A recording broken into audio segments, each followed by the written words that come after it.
અરવલ્લી જિલ્લા કલેક્ટરને મળ્યો છે શંકાસ્પદ મેલ। મોડાસા ખાતે આવેલી કચેરીને ઉડાવવા દેવાની ધમકી મળતા તપાસ હાથ ધરાઈ છે। કલેક્ટર તેમજ પ્રાંત તેમજ મામલતદાર કચેરી ખાલી કરાઈ હતી તમામ કર્મચારીઓને બહાર કાઢી સર્ચ ઓપરેશન હાથ ધરાયું છે। શંકાસ્પદ મેલ અને ઓપરેશન અભિયાન અંગે મોક ડ્રીલ પણ કરાઈ। બોમ્બ ડિસ્પોઝલ ટીમ તેમજ ક્વિક રેસ્પોન્સ ટીમે કરી હતી તપાસ। જિલ્લા એલસીબી પોલીસ તેમજ એસઓજી તેમજ મોડાસા ટાઉન પોલીસે પણ કર્યું છે સર્ચ। શંકાસ્પદ મેલ અંગે સાયબર ક્રાઇમ કરશે કાર્યવાહી। જે કેસની ગુજરાતી સાથે મયુર પોકાર માલપુર।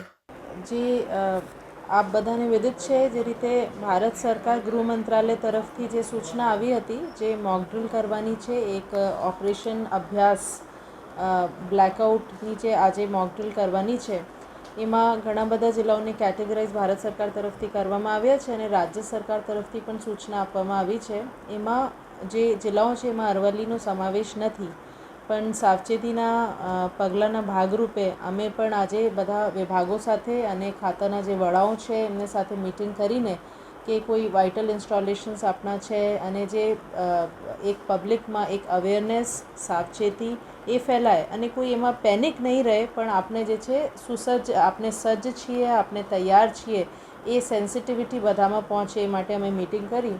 સાથે સાથે એક મોક ડ્રીલ આજે કલેક્ટર કચેરીમાં કરવામાં આવી।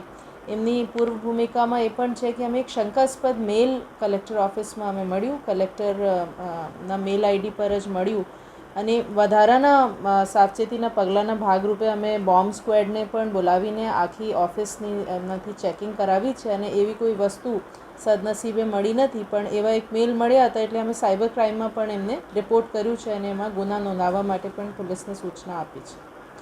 એ સાથે સાથે અમે જે છે રિસ્પોન્સ કરતાં બધા ઓફિસને અત્યારે ઇવેક્યુએટ કરાવ્યું છે અને જે એસઓપી પ્રમાણે એક મોક ડ્રીલ કરવામાં આવી છે।